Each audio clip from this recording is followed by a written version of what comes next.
बाल वीक हो जाते हैं, इनिशियल स्टेज क्या है, कैसे पता चलता है कि अब आप पे गंजपन जो है वो आने वाला है? इसमें कुछ जो फैक्टर्स हैं ना वो तो डिटरमिन्ड है, उनको हम कुछ नहीं कर सकते। जो जेनेटिक्स है वो सबसे बड़ा उसका रोल है गंजेपन के अंदर, जो कि मेल्स में भी आता है और आपको ये सुन के हैरानी होगी कि ये फीमेल्स के अंदर भी आता है।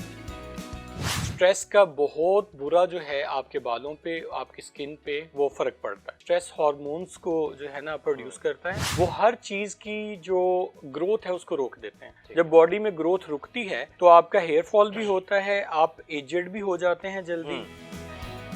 हर चौथी पांचवी वेबसाइट पे लगा हुआ है कि जनाब बायोटिन खाएं और लंबे लंबे बाल पाएं। बायोटिन विटामिन बी कॉम्प्लेक्स का एक पार्ट है और विटामिन बी एक वाटर सॉल्युबल विटामिन है। आप जितना मर्जी बायोटिन ले लें, जो वाटर सॉल्युबल विटामिन्स होते हैं वो घंटे डेढ़ घंटे बाद फ्लश ऑफ हो जाते हैं थ्रू योर यूरिन। इस वजह से उसका ज्यादा जो है रिक्वायरमेंट हमारी बॉडी को नहीं होती।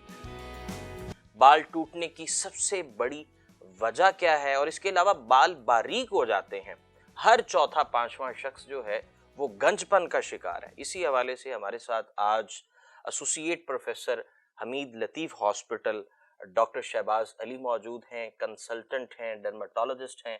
बहुत शुक्रिया शहबाज भाई, आप तशरीफ लेके आए। शहबाज भाई, बाल वीक हो जाते हैं या इनिशियल स्टेज क्या है, कैसे पता चलता है कि अब आप पे गंजपन जो है वो आने वाला है? बहुत अच्छा क्वेश्चन है असलान भाई कि ये जो है बाल वो गिरते भी हैं, पतले भी होते हैं, गंजापन का भी फिर हम शिकार हो जाते हैं। तो उसकी वजह क्या है या उसको हम कैसे डायग्नोज कर सकते हैं कि हम जो है गंजेपन की तरफ जा रहे हैं। देखें, इसमें कुछ जो फैक्टर्स हैं ना वो तो डिटरमिन्ड है जी। उनको हम कुछ नहीं कर सकते, उनका जो है हमारे हाथ में उसका कोई रोल नहीं है। Like inheritance. यस, ठीक है। जो जेनेटिक्स है वो सबसे बड़ा उसका रोल है गंजेपन के अंदर, जिसको हम एंड्रोजेनेटिक एलोपेशिया कहते हैं, जो कि मेल्स में भी आता है और आपको ये सुन के हैरानी होगी कि ये फीमेल्स के अंदर भी आता है। फीमेल्स में भी? यस, गंजापन जो है जो जैसा मेल्स का पैटर्न होता है वैसे फीमेल्स के अंदर भी आता है। तो इसमें जो सबसे बड़ा पॉजिटिव जो फैक्टर है वो जेनेटिक्स है। जेनेटिक्स एक ऐसा वो फैक्टर है जिसको हम नहीं वो उसको हम खत्म नहीं कर सकते, लेकिन उस पर कंट्रोल किस हद तक पाया जा उस पर सकता कंट्रोल बहुत हद तक पाया जा सकता है। चूंकि आपका जो हेयर फॉल है वो सिर्फ आपका जेनेटिक्स के साथ ही लिंक नहीं है, उसमें मल्टी फैक्टोरियल जो है अप्रोच होती है। मल्टी फैक्टोरियल का मतलब ये है कि आपके इर्द गिर्द कई ऐसी चीजें हैं जो कि उस चीज को अफेक्ट करती हैं। उसमें एक बहुत कॉमन चीज है जिसकी तरफ हम लोग तवज्जो नहीं देते, स्ट्रेस। ठीक है। स्ट्रेस का बहुत बुरा जो है आपके बालों पे, आपकी स्किन पे वो फर्क पड़ता है। हम लोग देखते हैं कोई बंदा बाहर गया है, वो कहता है जी साल बाद मेरा जो है वो हेयर फॉल होना शुरू हो गया। डेफिनेटली, बिल्कुल ऐसा। एक्चुअली वो पानी के साथ रिलेट कर रहे होते हैं, एक्चुअली वो स्ट्रेस होता है कहीं कहीं। वो जो स्ट्रेस होता है वो एक्चुअली आपके स्ट्रेस हार्मोन्स को जो है ना प्रोड्यूस करता है, और वो स्ट्रेस हार्मोन्स जो हैं वो हर चीज की जो ग्रोथ है उसको रोक देते हैं। जब बॉडी में ग्रोथ रुकती है तो आपका हेयर फॉल भी होता है, आप एजेड भी हो जाते हैं जल्दी, आपके झुर्रियां भी पड़ना शुरू हो जाते हैं। तो स्ट्रेस एक बहुत बड़ा फैक्टर है जी। फिर इसके अलावा जो है जो कि कंट्रीब्यूटिंग फैक्टर्स हैं, आपकी डाइट का बहुत अच्छा रोल है जी। बिल्कुल, अगर डाइट जो है वो अच्छी है तो हेयर फॉल आपका हो सकता है, अगर 30s में होना है तो जाके 50s में हो, 50s में हो। अगर आपकी डाइट अच्छी नहीं है, जैसा कि अच्छी डाइट से मेरी मुराद है कि हमें छोटा बड़ा गोश्त खाना चाहिए, मीट में ऐसी प्रोटीन्स हैं जो कि हमारे हेयर की जो है शैफ्ट को बढ़ाती हैं, उसमें वो पाई जाती हैं। ठीक है। लाइसिन हो गया इस तरह की, और कैराटिन हो गया, ऐसी प्रोटीन्स हैं जो कि रिक्वायर्ड हैं हमारे बालों की ग्रोथ के लिए, वो मीट के अंदर पाई जाती हैं। और लकीली ये वाली जो प्रोटीन्स हैं they are not available in chicken. हम लोग चिकन तो बहुत ज्यादा खाते हैं लेकिन मीट की तरफ हमारा कोई जो है वो ध्यान नहीं है जी। इस वजह से अगर हम मीट लेंगे तो डेफिनेटली हेयर की जो है वो लाइफ बढ़ेगी। अच्छा जी, जो शैम्पू है, हम मुख्तलिफ कंपनीज के शैम्पू यूज करते हैं, शैम्पू का क्या रोल है और जो मेडिकेटेड शैम्पू है वो हेयर फॉल को कंट्रोल करने में मेडिकेटेड शैम्पू का किस हद तक किरदार है? अच्छा, शैम्पू एक जो है वो एडजंक्ट ट्रीटमेंट है लेकिन ये इसका कोई, अगर आप कहें कि हेयर फॉल पे रोल है, तो ऐसी कोई स्टडी नहीं है जिसने ये बताया हो कि हेयर फॉल के ऊपर जो है वो शैम्पू का कोई रोल है। शैम्पू एक्चुअली जो हम यूज करते हैं वो डिफरेंट स्किन की कंडीशंस के लिए यूज करते हैं। स्कैल्प की कंडीशंस के लिए, स्कैल्प में एक कंडीशन आती है जिसको कहते हैं सेबरिक डर्माटाइटिस, जिसमें बहुत ज्यादा जो है डैंड्रफ प्रोड्यूस होना शुरू हो जाता है। उसमें डेफिनेटली कुछ शैम्पूज हैं जिनका रोल है। बिल्कुल। उसमें कीटोकोनाजोल कंटेनिंग शैम्पूज आ जाते हैं, फिर सेलेनियम सल्फाइड कंटेनिंग शैम्पूज आ जाते हैं, फिर आजकल हर जगह आपने सुना होगा सैलिसिलिक एसिड बेस्ड जो है शैम्पूज। ये तीन जो है ऐसे कंटेंट्स हैं जो कि आपके जो स्कैल्प पे फंगस है एक्चुअली उसको कंट्रोल करते हैं, जिसकी वजह से वो जो स्कैल्प का फंगस जब खत्म होता है तो हमारा स्कैल्प की इचीनेस वो भी खत्म हो जाती है। उसके अलावा जो स्कैल्प पे सेबरिक डर्माटाइटिस की वजह से डैंड्रफ होती है उसको भी कंट्रोल कर पाते हैं।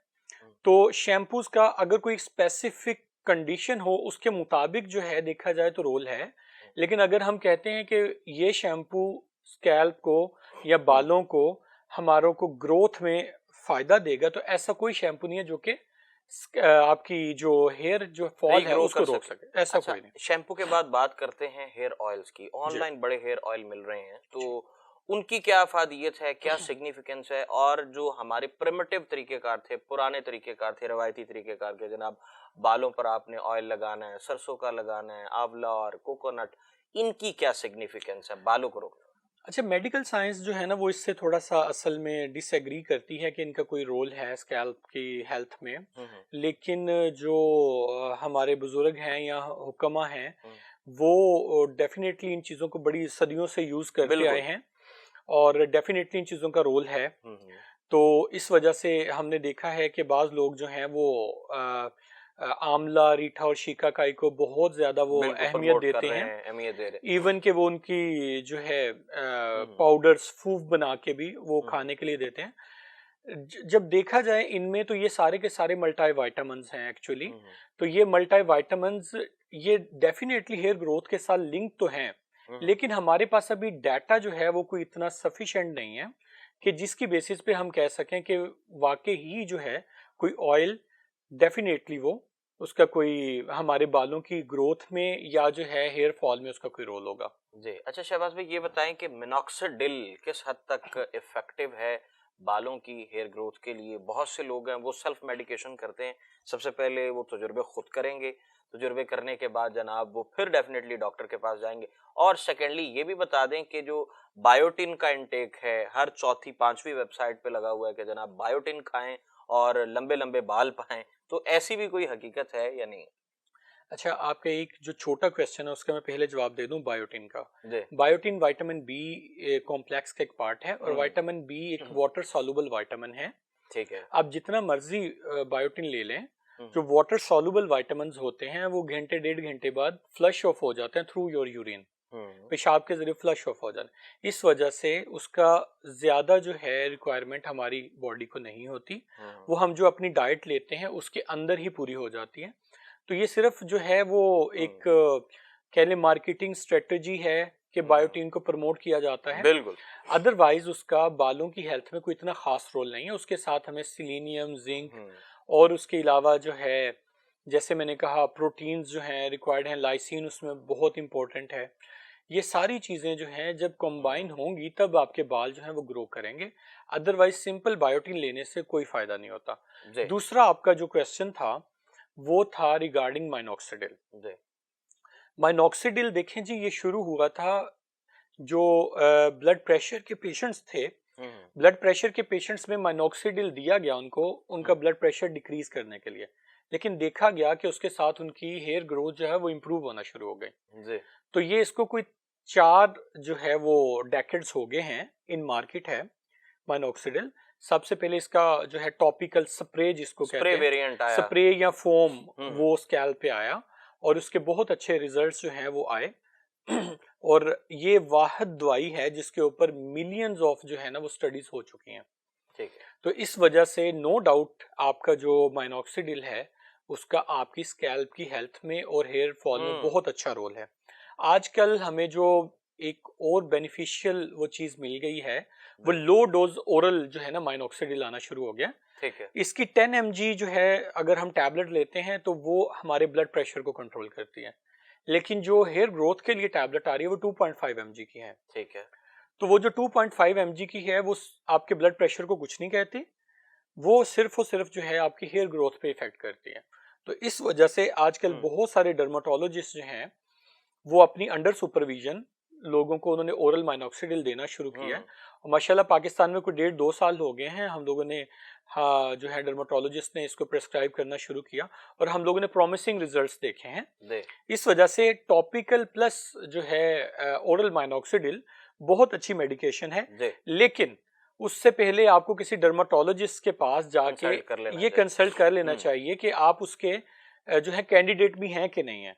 और फिर ये कि उसकी मॉनिटरिंग बड़ी जरूरी है, हर 2 महीने के बाद 3 महीने के बाद उससे रिलेटेड टेस्ट होते हैं वो करवाने पड़ते हैं। अगर वो टेस्ट ठीक है तो हम उस ट्रीटमेंट को कंटिन्यू करते हैं, वरना हम उसको कम या ज्यादा करते हैं। अच्छा, अब ये फरमा दें कि हेयर पीआरपी वो कौन सी स्टेज पे जाके करानी चाहिए, जब बाल टूट रहे हों, जब थोड़ा थोड़ा गंजापन नुमाया हो रहा हो, और ट्रांसप्लांट तो डेफिनेटली आखिरी स्टेज है, तो हेयर पीआरपी किस हद तक इफेक्टिव है और कितने सेशंस लेने चाहिए, इसमें क्या सलाह है? बहुत अच्छा आपका क्वेश्चन है। जैसे अभी हम डिस्कस कर रहे थे कि जी उस बंदे ने 4 सेशन करवा लिए पीआरपी के, उसने 8 करवा लिए, उसको कोई इफेक्ट नहीं हुआ। एक्चुअली जो फर्क आया है ना वो ये है कि हर गली मोहल्ले में जो सैलून वाला है वो भी पीआरपी कर रहा है। अच्छा, और जो जिस बंदे ने सिंपल एमबीबीएस किया है या जिसने डेंटिस्ट्री में डिग्री ली है, उसने जैसे ही हाउस जॉब किया उसको सिर्फ इंजेक्शन लगाने आ गया, वो भी बैठ के पीआरपी कर रहा है। हेयर फॉल का कोई भी पेशेंट जाता है उसको सबसे पहले कहते हैं जी पीआरपी करवा लें, ये नहीं देखते कि वो कैंडिडेट भी है पीआरपी का कि नहीं है। एक पेशेंट जैसे फीमेल मेरे पास आई, उनके सारे स्कैल्प के थिनिंग थी हेयर्स की, ठीक है, तो वो बेचारी बहुत वीक थे, तो उनके कोई 10 सेशंस हो गए थे पीआरपी के, लेकिन वो कह रही थी डॉक्टर साहब मुझे फर्क नहीं पड़ रहा। तो इसका मतलब है कि अगर उसको फर्क नहीं पड़ रहा तो उसकी कोई और वजह है जिसकी वजह से उसका हेयर फॉल हो रहा है, और उसका जो मसला था वो था उसका हार्मोनल इश्यूज थे। ठीक है, जब तक आप हार्मोनल इश्यू को ट्रीट नहीं करेंगे पीआरपी का आपके हेयर ग्रोथ में कोई नहीं। असल में जो पीआरपी है वो कुछ भी नहीं है, that is simply platelet rich plasma. और प्लेटलेट्स जो हैं वो हम उनको कहते हैं कि they are the factory of growth factors. उसमें 12 से 13 तरह के ग्रोथ फैक्टर्स हैं जो कि हेयर फॉलिकल को बड़ा कर देंगे। लेकिन वो जो ग्रोथ फैक्टर्स हैं वो उतनी देर तक असर नहीं कर सकते जब तक कोई और अंडरलाइंग प्रॉब्लम हो। बिल्कुल, अगर डायबिटीज है, अगर स्मोकर हैं, तो definitely you are not going to get any benefit from PRP. इसलिए पहले जो है हमें इवेल्युएट करना है कि कोई अंडरलाइंग कॉज तो नहीं है, ठीक है। दूसरी बात ये कि कोई जो है वो बीमारी तो नहीं है। फिर उसके अलावा पीआरपी कभी हेयर को ग्रो नहीं करवाती, वो हमेशा जो आपका हेयर फॉलिकल पड़ा हुआ है उसको मोटा कर देती है। यहाँ पे भी आके एक चीज याद रखें कि जब आपका हेयर फॉलिकल का मसलन डायमीटर इतना है उसका, ठीक है, अगर इससे 50% से लेस हो गया उसका डायमीटर, उस पे भी पीआरपी का कोई इफेक्ट नहीं होगा। अगर उसका 50% से लेस है डायमीटर, वो हम देख लेते हैं, हमें पता चल जाता है कि ये हम जब स्कैल्प को एग्जामिन करते हैं उसको ट्राइकोस्कोपी कहते हैं। स्कैल्प को हम जब मैग्नीफाइंग लेंस से देखते हैं हमें पता चल जाता है ये नॉर्मल डायमीटर वाला बाल पड़ा हुआ है, ये पतले डायमीटर वाला पड़ा हुआ है। जो पतले डायमीटर वाला अगर उससे 50% से लेस है तो हम कह देते हैं जी कि आपको पीआरपी से कोई इफेक्ट नहीं आना। बिल्कुल। तो उसके लिए अगर पीआरपी से इफेक्ट नहीं आ रहा तो आजकल न्यू ट्रीटमेंट्स आई हुई हैं जिनमें जो है स्टेम सेल्स बहुत अच्छी ट्रीटमेंट मोडेलिटी है। फिर इसके अलावा एक्सोसोम्स आजकल बहुत ज्यादा मार्केट में इन है।